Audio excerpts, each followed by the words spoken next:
Welcome to Tripura Info News Update.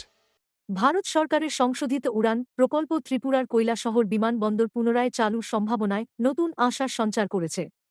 ৩ দশকের বেশি সময় ধরে বন্ধ থাকা এই বিমানবন্দরটি এখনও প্রকল্পে আনুষ্ঠানিকভাবে অন্তর্ভুক্ত না হলেও বিদ্যমান অবকাঠামোর কারণে এটি সম্ভাবনাময় দাবিদার হিসেবে বিবেচিত হচ্ছে।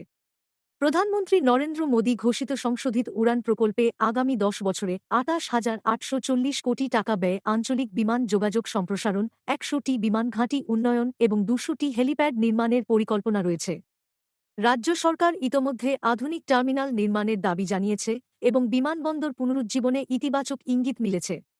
তবে রানওয়ে উন্নয়ন, প্রয়োজনীয় অনুমোদন ও অন্যান্য অবকাঠামোগত কাজ এখনও বাকি। বিমানবন্দর চালু হলে উত্তর ত্রিপুরার মানুষের যাতায়াত সহজ হবে, পাশাপাশি পর্যটন, ব্যবসা, স্বাস্থ্যসেবা ও বিনিয়োগের নতুন সুযোগ তৈরি হবে বলে আশা করা হচ্ছে।